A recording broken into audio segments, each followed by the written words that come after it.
पहलगाम गांव की वो रात, इतनी सर्दी और घनी धुंध थी कि सामने खड़ा इंसान भी सिर्फ साया जैसा लग रहा था और हर कदम पर हवा का सर्द झोंका हड्डियों तक जा रहा था। राजेश, रात बहुत ठंडी है, थोड़ा जल्दी वापस आ जाना। चिंता न कर, स्टेशन पर आजकल रश ज्यादा है, रोजी रोटी तो कमानी है ना। प्रिया खौफजदा थी क्योंकि पिछले कुछ दिनों से गांव में अजीब आवाजें सुनाई दे रही थी। बेटा, आजकल रातों में पटरियों से रोने की आवाज आती है, संभल कर रहना। राजेश रोज रात को अपनी पुरानी ऑटो लेकर स्टेशन के बाहर खड़ा रहता था, उस उम्मीद में कि कोई मुसाफिर मिल जाए। उन सर्द रातों में उसकी ऑटो ही उसका सहारा थी।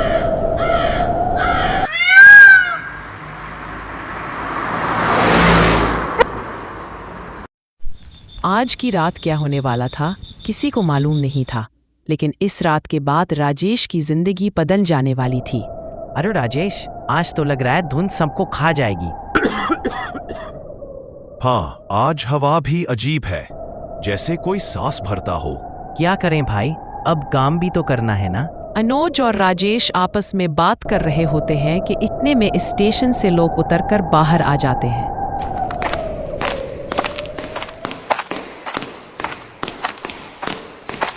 सर्दी और धुंध इस कदर फैल चुकी थी कि लोग बगैर रुके बस जल्दी जल्दी घर जाने की कोशिश कर रहे थे। अरे ये क्या, आज तो एक भी सवारी हाथ नहीं लग रही। भैया, श्यामनगर जाना है, ले जाओगे क्या? हाँ, आ जाओ, बैठ जाओ। आहिस्ता आहिस्ता पूरा स्टेशन खाली होता जाता है, लेकिन अनुज और राजेश के पास एक भी सवारी नहीं आती। अरे भाई, मेरी बस हो गई, मैं चलता हूँ। अनुज के जाने के बाद राजेश बिल्कुल अकेला रह जाता है और पूरे स्टेशन में सिर्फ कुसी की आवाज गूंज रही होती है। आज तो एक भी सवारी मेरे पास नहीं आई, क्या करूं अब? और सर्दी इतनी है कि जिस्म जैसे जम रहा हो। ऐसा करता हूं कि साथ के दुकान से चाय पी आता हूं, फिर आकर दोबारा खड़ा हो जाऊंगा। भैया, जरा एक कप चाय तो बना दो जल्दी से। अरे, क्या आज फिर लेट नाइट ड्यूटी है? हाँ भाई, आजकल रात में ज्यादा काम होता है, इसीलिए।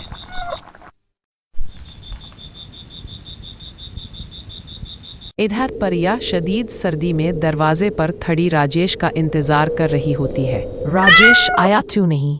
इस वक्त तक तो आ जाया करता था। माँ, पापा अभी तक आए क्यों नहीं? इतनी देर तो वो कभी नहीं करते।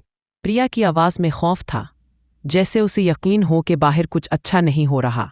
शायद स्टेशन पर आज रश हो, रिक्शा नहीं छोड़ सकता, थोड़ी देर की बात है। मगर परिया के चेहरे पर हिम्मत नहीं, सिर्फ वो झूठा हौसला था जो एक बीवी अपने बच्चों की खातिर दिखाती है।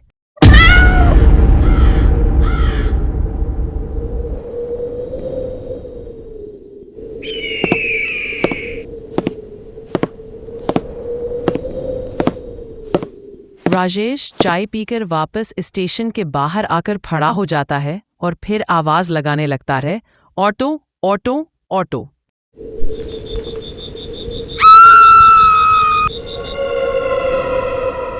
अचानक एक चीख की आवाज गूंजती है और राजेश की धड़कनें तेज हो जाती हैं। ये क्या था?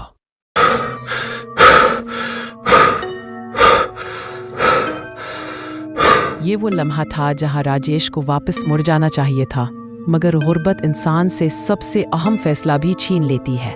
वो चौंक कर पीछे मुड़ कर देखता है। एक लाल रंग की साड़ी में लिपटी औरत वहां खड़ी थी और वो उसे घूरती हुई हल्की सी मुस्कुराहट मुस्कुरा रही थी।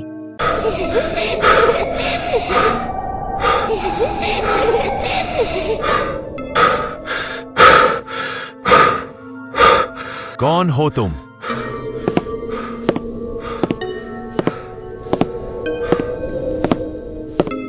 मुझे घर छोड़ दो। ये आवाज औरत की नहीं थी, ये किसी मुर्दे की थी, टूटी हुई, गहरी और कब्र जैसी खाली। बीबी जी, कहाँ जाना है? जहाँ धुंध खत्म होती है। आपके घर का नाम तो बता दीजिए। मेरा घर वहाँ है जहाँ सांसें मर जाती हैं। राजेश के लिए अब पीछे हटना नामुमकिन हो चुका था। औरत के रक्शे में बैठते ही ऐसा महसूस होता है जैसे रक्षे के अंदर बर्फ भर दी गई हो। राजेश के हाथ पत्थर जैसे हो गए। बीबी जी, आपका गांव कितनी दूर है? इतनी दूर कि जाने वाला कभी वापस नहीं आता। इस जवाब ने राजेश के अंदर खौफ की एक लहर दौड़ा दी। लगता है आप अपने घर वालों से मिलने जा रही हैं। हाहा, कितने अरसे बाद जा रही है? राजेश उससे सवाल करता जाता है, लेकिन वो कोई जवाब नहीं देती। वो पीछे मुड़कर देखता है, लेकिन वो औरत रिक्शे में मौजूद ही नहीं होती। वो फौरन रिक्शा रोककर नीचे उतर आता है। कहाँ चली गई है? लगता है कहीं रास्ते में ही उतर गई है। अचानक तेज धुंध चलने लगती है। राजेश इधर उधर देखता है तो वो औरत सामने खड़ी होती है।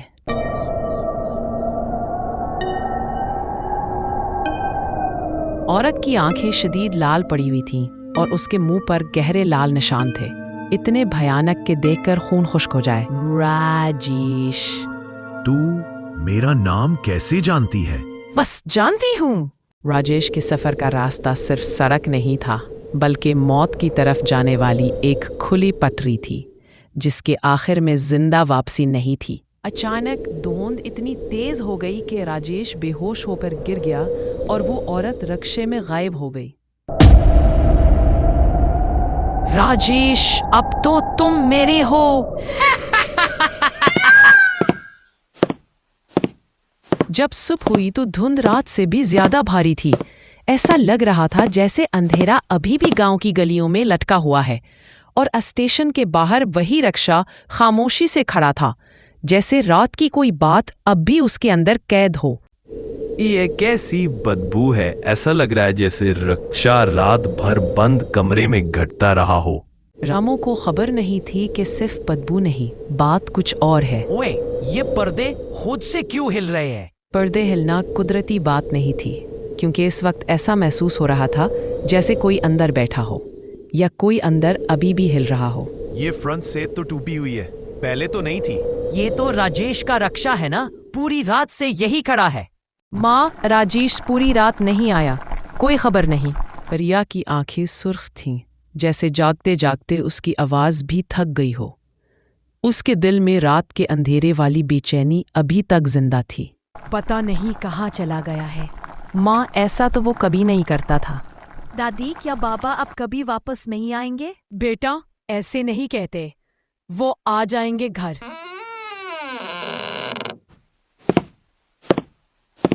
एकदम बाहर से चप्पलें घसटने की आवाज आती है।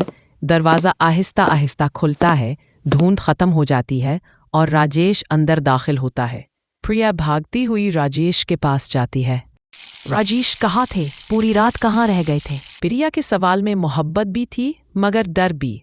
वो अपने शौहर को पहचान तो रही थी, मगर महसूस कुछ और हो रहा था। मैं आ गया। उसकी आवाज वो नहीं थी जो प्रिया रोज सुनती थी।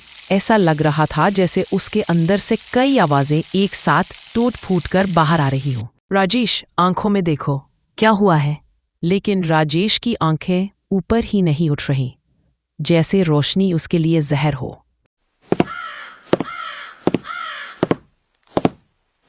राजेश, तुम ये क्या कर रहे हो? कुछ तो बताओ, कौन सी बात ने तुम्हें ऐसा बना दिया? बेटा, तेरी तबीयत ठीक है? माँ की आवाज में उम्र की थकावट भी थी और ममता का खौफ भी, मगर राजेश अब जैसे माँ को पहचान ही नहीं रहा था। वो बैठ गई थी पीछे। के कौन बैठा था? वो जो बोलती नहीं, बस घूरती है।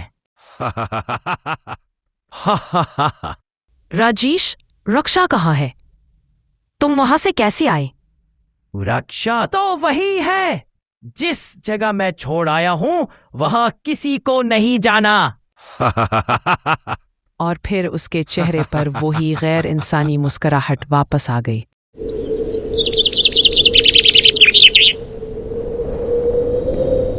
माँ, मैंने राजेश को नींद की दवा दे दी है और मैं स्टेशन जा रही हूँ। उसके नक्शे का पता करके आती हूँ।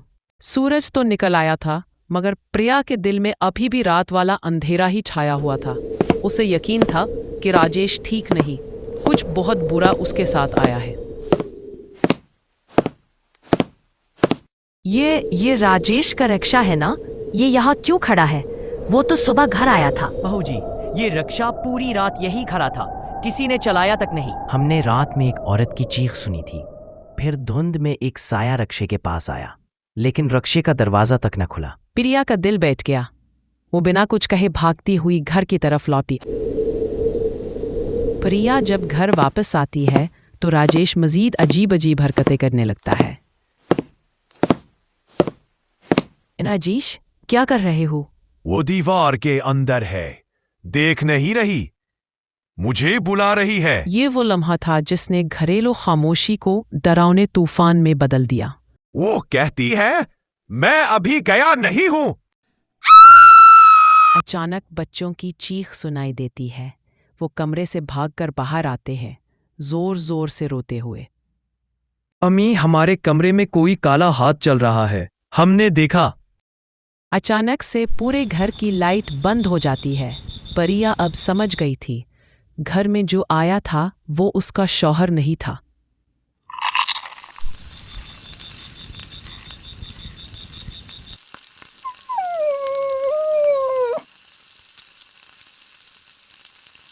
राजेश, तुमने हाथ भी नहीं लगाया खाने को, क्या हुआ है? राजेश की आंखों में अब इंसानों वाली रोशनी कम और खामोश अंधेरा ज्यादा था। वो हर रोज मजीद किसी और दुनिया में डूबता जा रहा था।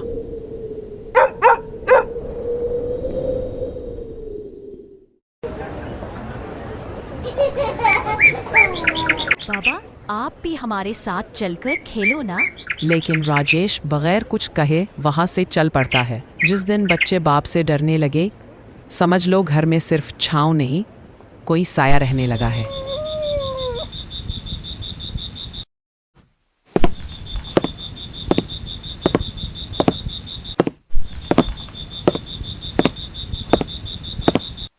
मैं आ गया हूं, मैं सुन रहा हूं, मैंने किसी को नहीं बताया। राजेश किससे बात कर रहा है? वो अब घर वालों से नहीं, धुंध में छुपी इस औरत से बातें करता था, जो उसे बुलाती भी थी और उसे अपने साथ बांधे भी रखती थी। राजेश अब आम आदमी नहीं रहा था। उसके इर्द गिर्द एक नजर न आने वाला साया मौजूद था, जिससे सिर्फ वो बात कर रहा था। ये राजेश की हालत तो दिन ब दिन खराब ही होती जा रही है। हाँ माँ, कुछ न कुछ करना पड़ेगा, ऐसा तो मजीद नहीं चल सकता। लेकिन हम क्या कर सकते हैं? उस साये से कैसे बच सकते? माँ, आज सुबह से राजेश घर नहीं है, वो वहीं स्टेशन के बाहर ही होगा। मैं आज खुद वहां जाकर हर चीज का खात्मा करूंगी। आज आखिरकार परिया ने फैसला कर ही लिया कि वो उस साये का सामना करेगी। रात दोबारा वैसी ही थी, सर्द, खामोश और धुंध से भरी हुई। प्रिया अकेली स्टेशन की तरफ बढ़ रही थी। वही जगह, वही धुंध, वही सन्नाटा। राजेश, अगर तुम यहाँ हो तो सामने आ जाओ। इसकी आवाज में उम्मीद नहीं थी, सिर्फ एक आखिरी सवाल था। आहिस्ता आहिस्ता धुंध तेज होने लगती है और वो साया नुमाया होने लगता है। क्या बिगाड़ा था मैंने तुम्हारा? क्यों छीन लिया? यह सवाल नहीं था, यह एक टूटे हुए दिल की चीख थी। वो मेरा था, उस रात से जब उसने मुझे बिठाया था। राजेश खामोश खाली आंखों के साथ चुड़ैल के पीछे खड़ा था।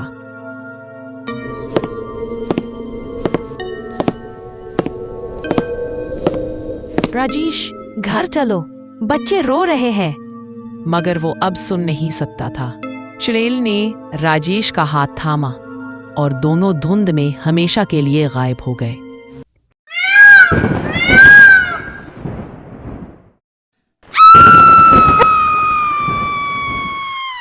उस रात के बाद ना राजेश मिला, ना उसका रक्षा। मगर आज भी सर्द धुंध वाली रातों में इस स्टेशन पर एक खाली रक्षा खड़ा दिखाई देता है।